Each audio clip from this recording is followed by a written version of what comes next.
때로는 마음이 아픕니다. 더 잘 살 수 있는데, 더 많이 일할 수 있는데, 더 많이 사랑할 수 있는데, 하나님, 우리는 더 많이 하려다가 더 많이 무너지고 갈등하고 괴롭게 사는 우리의 모습을 그대로 올려드립니다.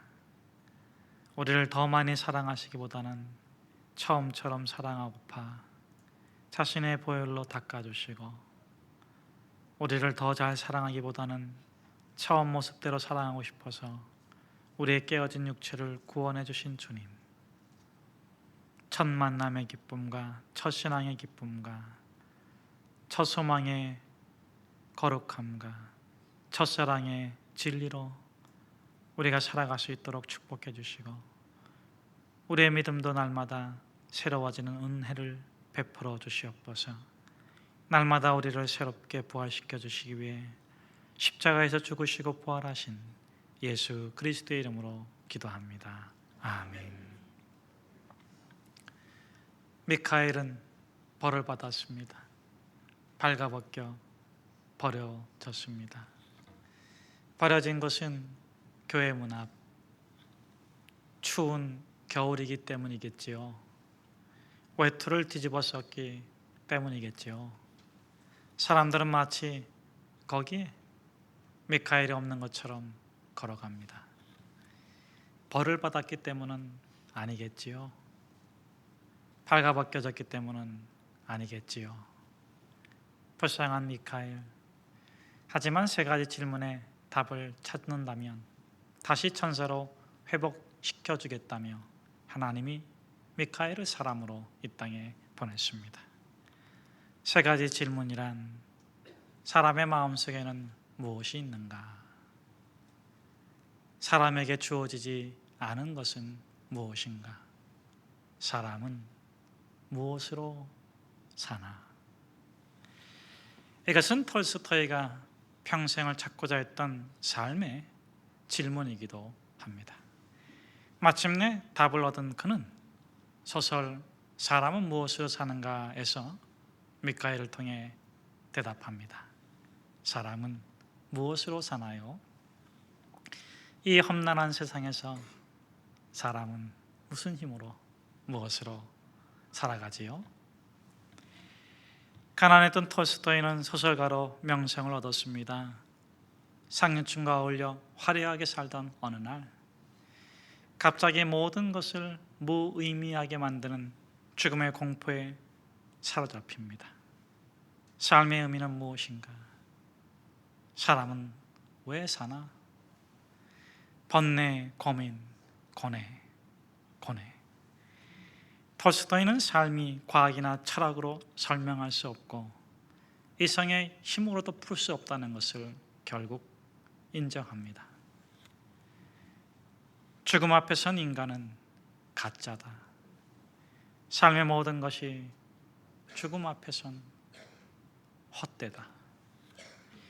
마침내 톨스토이는 십자가의 은총만이 유일한 삶의 열쇠임을 깨닫습니다. 예수 그리스도를 거지로 영접합니다. 사람은 무엇으로 사는가? 결코 찾지 못했던 삶의 의문을 예수님을 만나고 나서야 비로소 얻게 됩니다. 사람은 무엇으로 사나요? 구두장의 시몬이 얼어붙은 미카엘에게 외투를 입혀줍니다. 집으로 데리고 옵니다. 시몬의 아내는 화들짝 놀랍니다.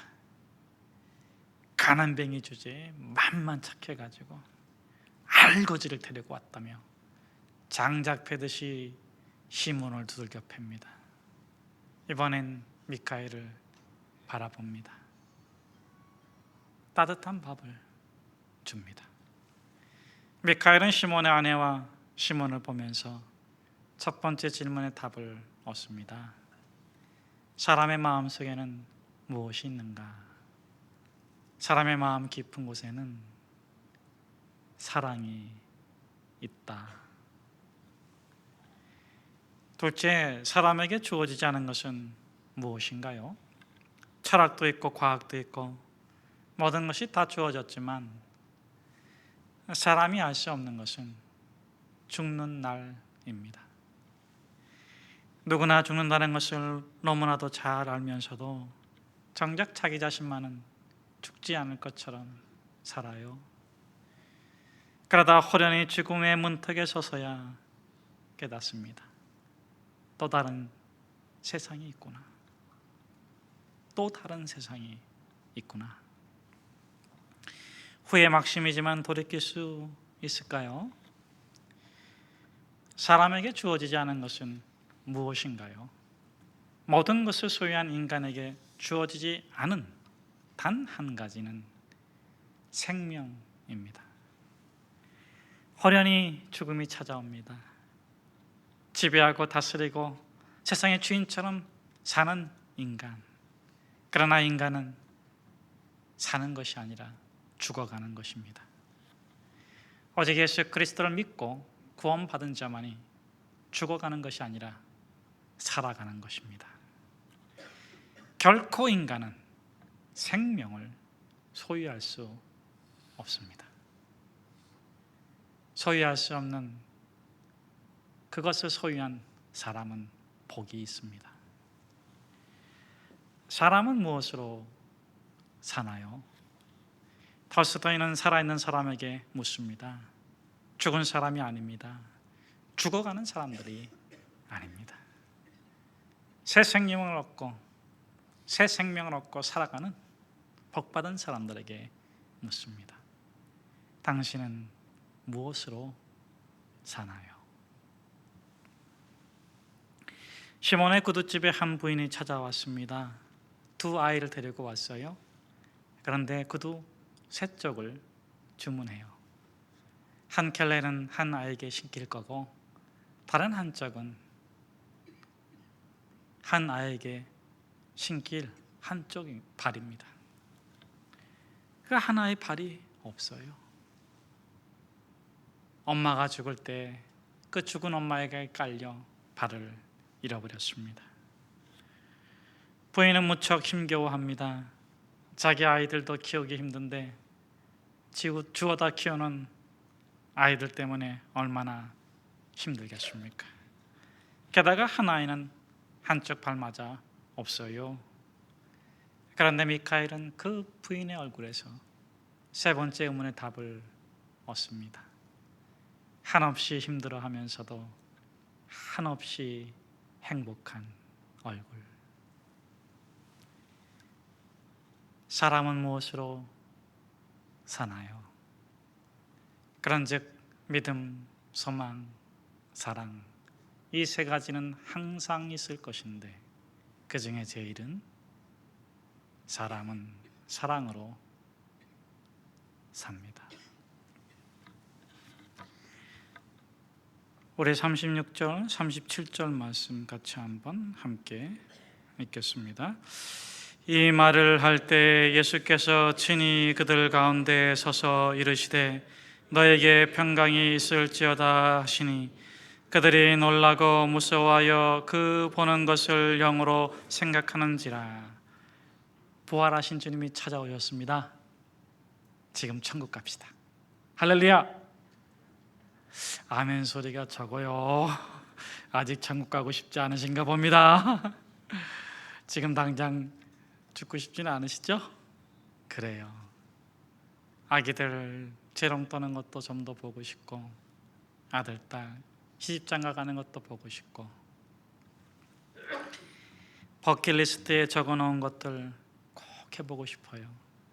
병든 아기가 건강하게 뛰는 거 꼭 보고 싶고 어머니 가고 오고 싶다던 북녘 땅 정든 집 꼭 가보고 싶고 일에 파묻혀 꿈만 꾸던 세계 여행 걸어서라도 꼭 하고 싶은데 여유가 생기면 건강이 따라줄지가 의문입니다.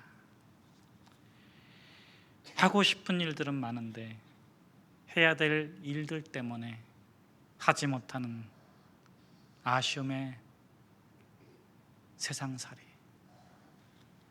난 지금 행복해. 난 지금 최고야 외쳐보지만 가보지 않은 길에 대한 아쉬움이, 미련이, 그 미련이 마음 한 구석에서 슬프게 섬찟합니다. 오늘 본문에서 제자들의 걱정이 이것입니다. 제자들이 걱정에 쌓여 두려움이 되었습니다. 우리는 얼른 이해가 되지 않아요. 두려움? 십자가 앞에서라면 몰라도, 빌라도 법정 앞에서라면 당연할지라도 왜 두려워해야 돼?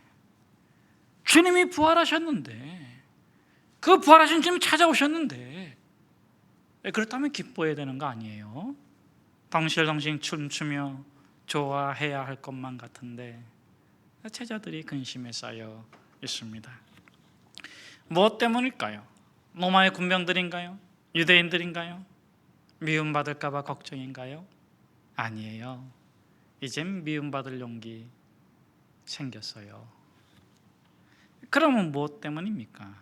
무엇이 죽음보다도 더 두렵고, 무엇이 십자가보다 더 무섭고, 무엇이 그토록 바라던 천국을 거부하고 있습니까? 무엇이? 천국아, 제발 천천히 와다오, 이거라고 합니까? 그것은 바로 구운 생선 한 토막입니다. 에이, 목사님 깜짝 놀랐네. 어떻게 구운 생선 한 토막 때문에? 아니에요. 아닌 게 아닙니다.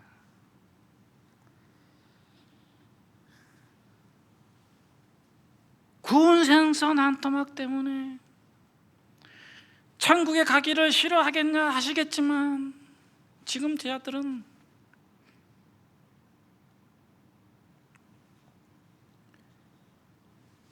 구운 생선 한 토막과 부활의 영광을 맞바꾸어야 할지 말지를 걱정하고 있는 거예요. 감히 그것 때문에 심각하게 고민하고 있는 것입니다. 그렇다면 구운 생선 한 토막이 상징하는 것은 무엇입니까?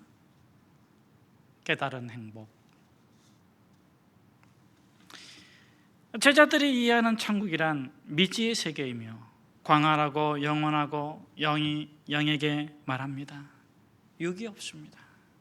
감각이 없고 먹을 것이 없습니다. 반면 육에는 흙이 있고 물이 있고 물고기 잡아 구워 먹고, 소박하지만 남들이 촌스럽다 말할지 모르지만 재밌어요. 이걸 다 버리고 천국 가야 할까요? 언젠가 천국 가야 하겠지만, 천국아, 제발 천천히 와다오. 조금 더 보고, 조금 더 누리고, 조금 더 살고, 후회 없을 때, 여한이 없을 때, 그때 천국 가면 안 될까요?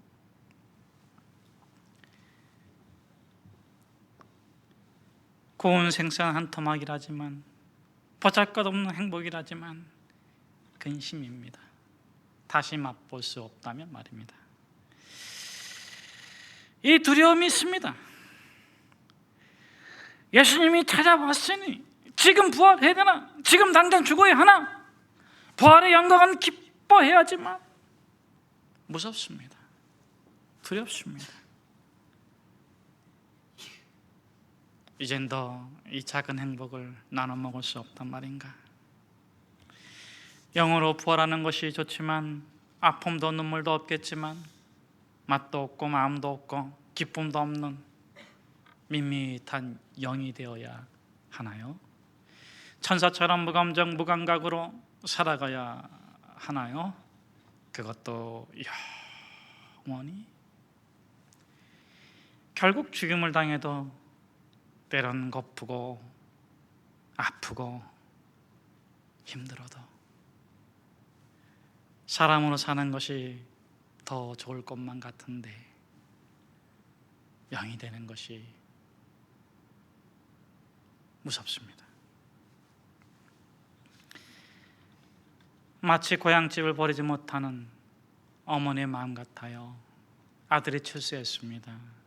도시에 큰 집을 마련했어요. 엄마, 여기 살자. 며칠 있다가 엄마가 고향에 내려갔어요. 엄마 왜 그래? 에이, 난 여기가 좋다. 야,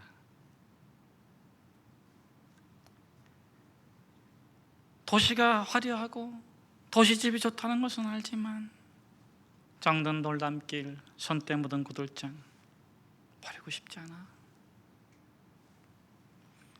버려야 한다고 생각하면 마음 편하지 않기에 제자들이 두렵습니다. 이 마음 아신 거겠죠? 예수님께서 이렇게 말씀하십니다. 평안이 너에게 있을지어다. 사랑하는 여러분, 예수님은 어떤 분이십니까? 생선 한 토막의 행복 깨트리지 않으십니다. 빼앗지 않으십니다. 소중히 지켜주십니다.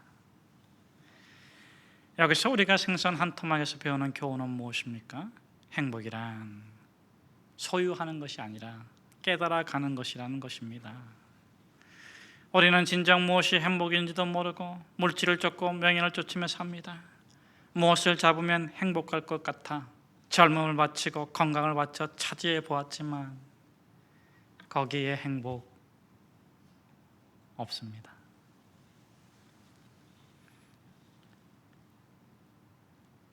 이게 행복이었구나.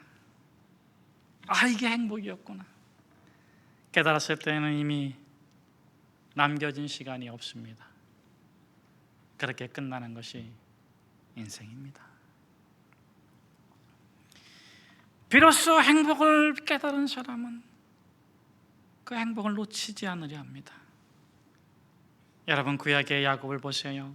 행복을 찾아 젊음을 버리고 가족을 버리고 물질을 얻고 양과 소가 수백 마리가 되었습니다. 수천 마리가 되었습니다. 그런데 거기에 행복 없었습니다. 행복해야 하는데 행복할 것만 같았는데 괴롭고 괴롭습니다. 어느 날 사랑하는 이를 만났어요. 가족이 생겼습니다. 일을 해도 힘들지 않고 수고해도 즐겁고 손해를 봐도 마음이 편해요. 하지만 그게 행복인지도 몰랐어요. 야복강가에 가서야 깨달았습니다. 형에서가 죽이러 온다는 소식을 듣고서야 깨달았습니다. 그 사랑하는 가족들을 강 건너편으로 다 떠나보내고 나서야 그것이 행복인 줄 깨달았습니다.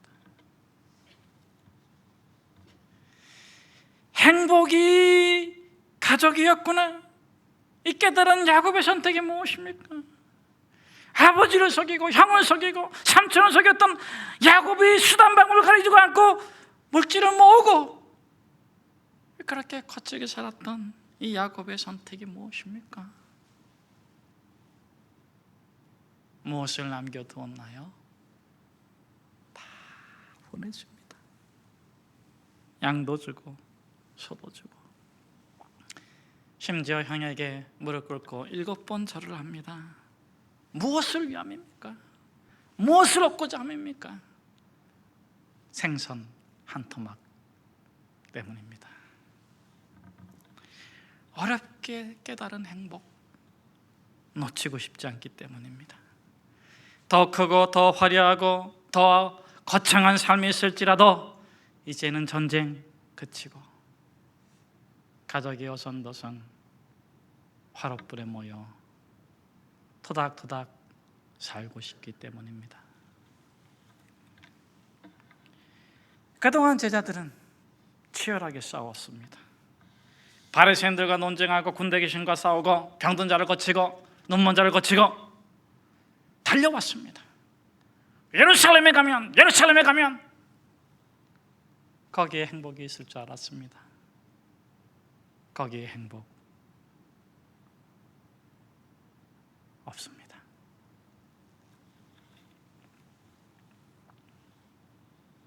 행복은 생선 한 토막에 있었습니다.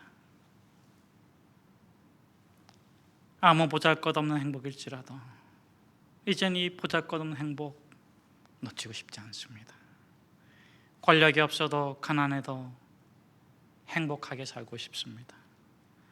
생선 한 토막일지라도 서로를 아껴주고 보듬어주고 사랑할 수 있다면, 아무도 모르는 해변일지라도 화려한 천국이 아닐지라도 그곳이 천국이기에 그곳에 머물고 싶답니다. 예수님이 찾아오시니 두려워요. 생선 한 토막 빼앗길까 봐 두렵습니다. 그러나 사랑하는 여러분, 예수님은 빼앗지 않으십니다. 깨트리지 않으십니다. 보호해 주시고 지켜주십니다. 그러나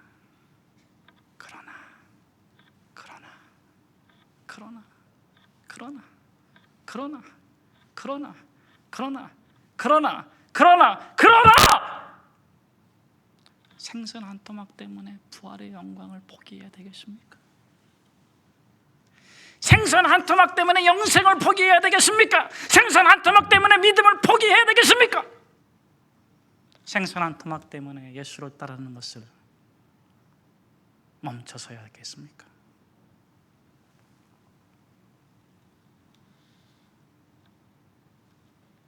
생선 한 토막이 행복이지만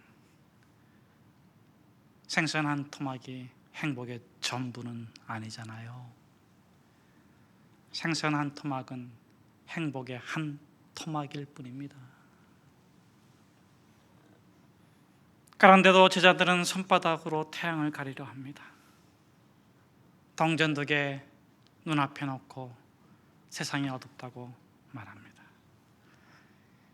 자기 웅덩이 안에 세상이 전부라고 고집합니다. 그러나 행복은 소유할 수 없습니다. 나눌 수 있습니다. 누릴 수 있습니다. 예수님은 손바닥으로 태양을 가리는 제자들에게 영원히 누리는 행복에 관해서 말씀해 주십니다. 우리 38절 39절의 말씀을 같이 읽겠습니다. 예수께서 이르시되 어찌하여 두려워하며 어찌하여 마음에 의심이 일어나느냐. 내 손과 발을 보고 나인 줄을 알라. 또 나를 만져보라. 영은 살과 뼈가 없으되 너희 보는 바와 같이 나는 있느니라. 여기서 예수님께서 보여주시는 것이 무엇입니까? 부활? 아니에요. 이미 예수님 부활한 거 제자들 알고 있고요. 부활하신 몸 만났고요. 엠마오로 가던 2 제자는 부활하신 예수님 만나서 되돌아와 있잖아요. 예수님께서 말씀해 주고자 하시는 것이 무엇입니까? 예수님께서 보여주고자 하시는 것이 무엇입니까? 부활의 형태. 부활의 형태를 가르쳐 주고자 하십니다. 제자들은 영으로 부활하는 것을 기뻐하면서도 육을 버리지 못해 근심하고 있어요.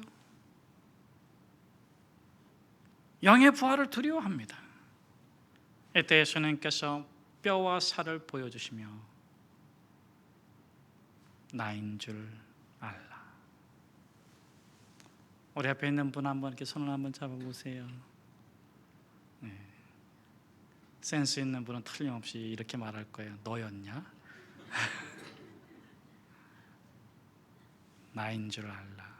예수님께서 뼈와 살을 보여주면서 나인 줄 알라.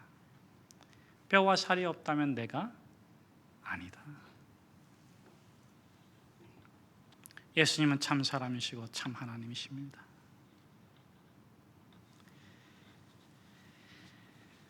여러분, 우리가 언젠가는 부활의 그날에는 신령한 몸으로 부활하는 것입니다.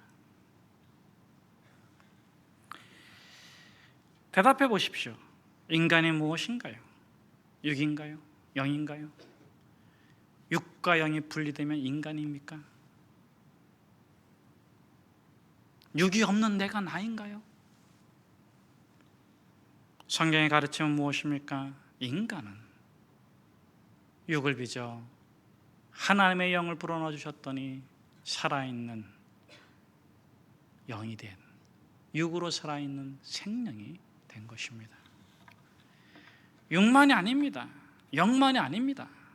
인간이란, 인격체란 부분이 아닙니다. 전부입니다. 전체입니다. 육도 참인간이 아니요 영도 참인간이 아닙니다. 육과 영, 영과 영이 가릴 수 없는 인간만이 참인간입니다.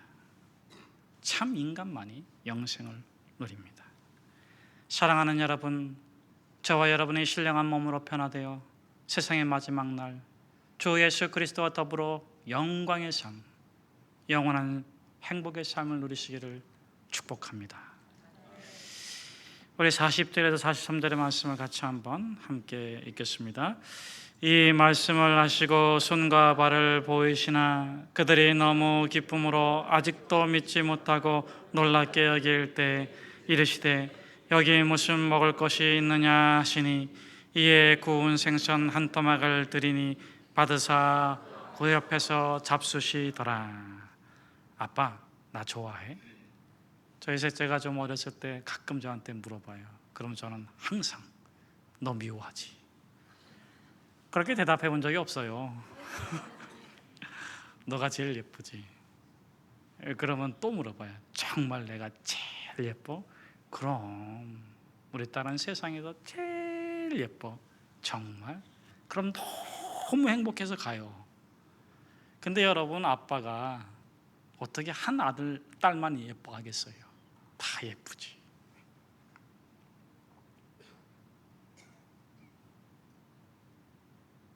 다 예쁘죠. 그런데 셋째는 자기만 이쁘고 싶은, 자기가 최고로 이쁨을 받고 싶은 마음이 있고, 비교할 수 없는 사랑에게 그래, 너가 제일 예쁘지. 절대의 사랑에게 그래, 너가 제일 예쁘지. 근데 어느 날 슬픈 일이 생겼어요.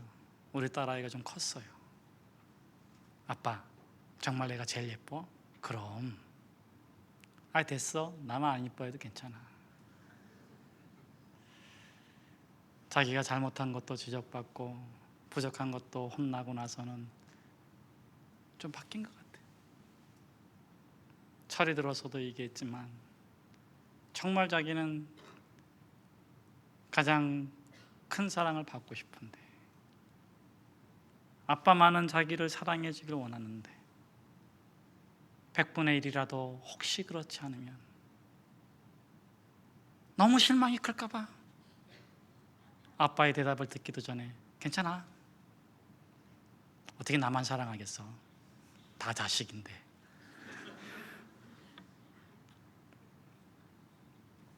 사랑하는 여러분, 이 말씀을 하시고 손과 발을 보이시나 그들이 너무 기쁨으로 아직도 믿지 못하고 놀랍게 여길 때에 구운 생선 한 토막을 드리니 앞에서 잡수시더라.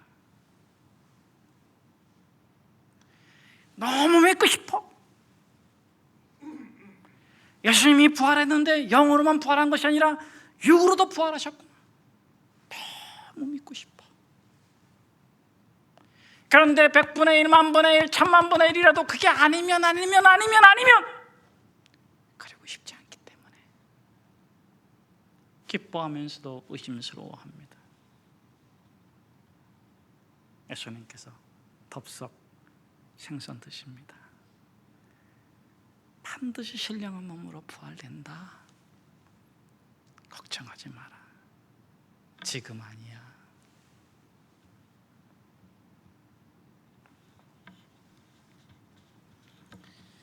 구운 생선 한 토막에 담긴 메시지는 무엇인가요?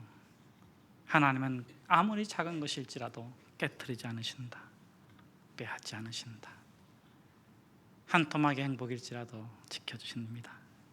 둘째, 부활은 종말에 옵니다. 지금 오는 게 아니에요.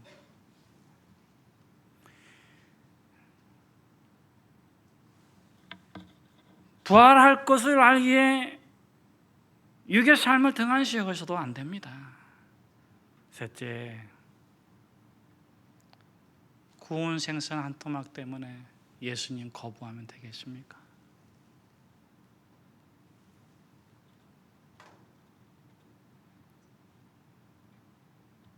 구운 생선 한 토막 때문에 예수님 따르지 않아도 되겠습니까?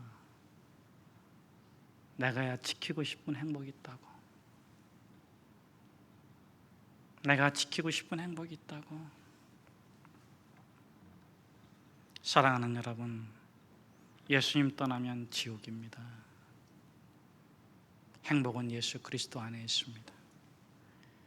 예수 그리스도 안에만이 모든 창조의 완성이 천국으로 이루어집니다. 우리 44절의 말씀을 44절의 말씀을 같이 한번 함께 읽겠습니다. 또 이르시되 내가 너희와 함께 있을 때 너에게 말한 바 곧 모세의 율법과 선자의 글과 시편에 가르쳐 기록된 모든 것이 이루어져야 하리라 한 말이 이것이라 하시고, 모든 것이 이루어지는 것은 왕국입니다. 메시아 왕국. 메시아 왕국은 지상의 왕국만도 아니고 천상의 왕국만도 아닙니다. 영과 육의 완전한 회복, 지상과 천상의 완전한 창조의 완성입니다. 마지막 날 그날이 오면 온 우주가 하나님의 설계대로 완성될 것입니다. 여러분 눈을 들어 온 우주를 바라보십시오. 여러분들 앞에 펼쳐져 있는 우주는 미지의 세계이고 미래의 세계이고 희망의 세계일 수도 있습니다. 하지만 거꾸로라고 생각해 보지는 않으십니까? 온 우주가 파괴되고 지구만 남았다고 생각하지는 않으십니까?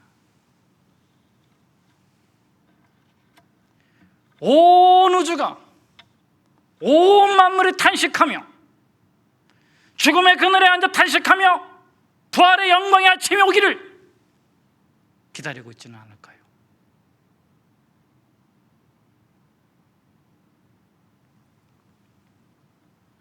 로마서는 만물이 탄식하며 부활의 날을 기다리고 있다고 증거하고 있습니다.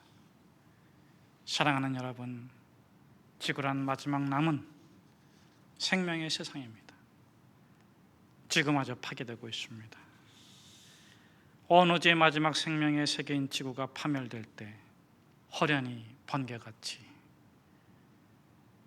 하나님의 나라가 온 우주에 영원히 시작될 것입니다.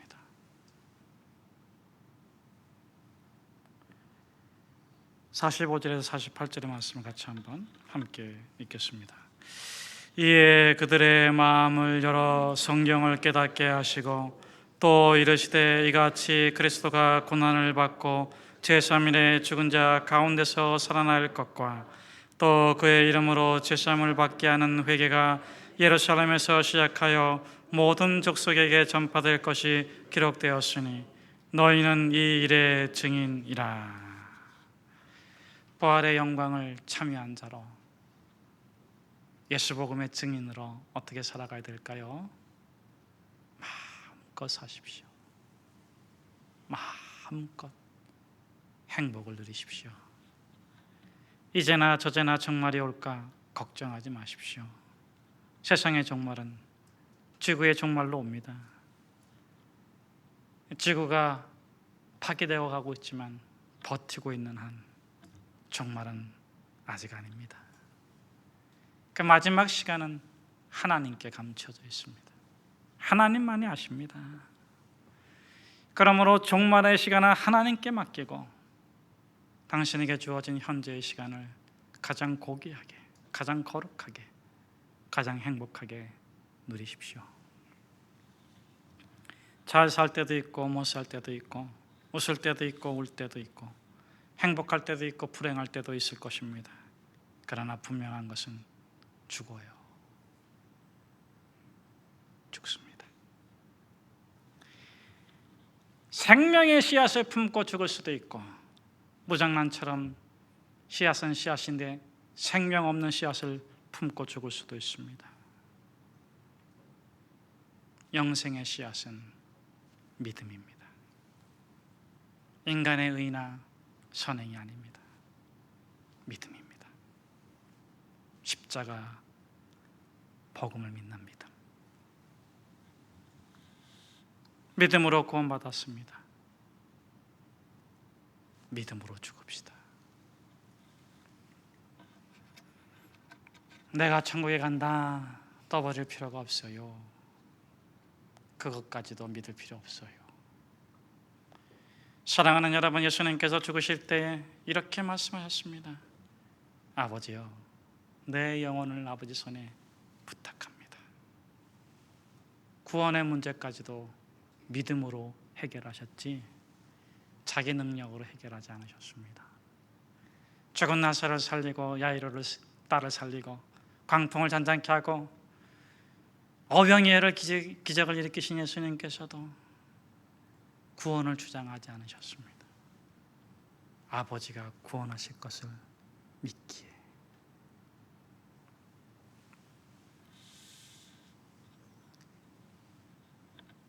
모든 것을 내려놓으시고 오직 믿음으로 부활하셨습니다.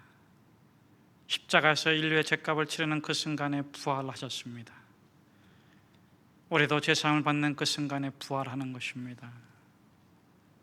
그러므로 우리가 전해야 될 복음은 십자가의 은혜 복음입니다. 몸이 죽고 영이 사는 것이 아니라, 영이 죽고 몸이 사는 것이 아니라 영과 육이 함께 사는 부활의 복음입니다. 죽음의 종말이 올 때 천생의 세계가 열립니다. 그때 무덤에서 잠자는 자들이 부활하고, 그 다음은 순교자들이 부활하고, 그 다음에 저는 확신합니다. 여러분들이 부활할 것입니다. 기도하겠습니다. 하나님, 저희가 믿음으로 진리를 따르고 믿음으로 사랑을 행하고 믿음으로 살아갈 수 있도록 은혜를 베풀어 주십시오. 오늘도 우리의 모든 것을 새롭게 하시는 예수 그리스도의 이름으로 기도합니다. 아멘. 찬양을 드리면서 그리스도의 몸과 보혈에 참여하겠습니다.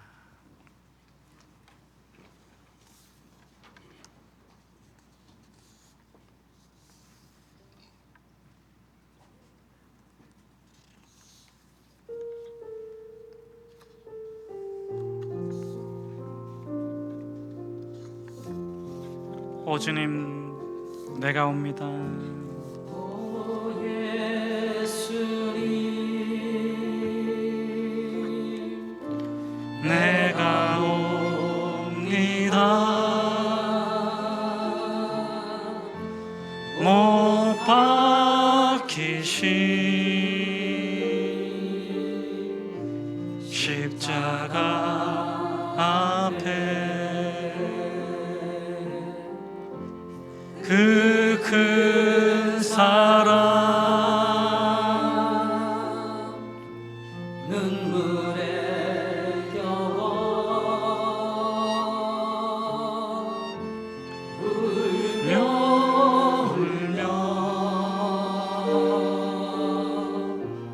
돌아옵니다. 주님 손과 발 못 박혔고 머리엔 가시관 박히셨네. 내 모든 죄와 허물 위해 말없이 피 흘려 주셨네.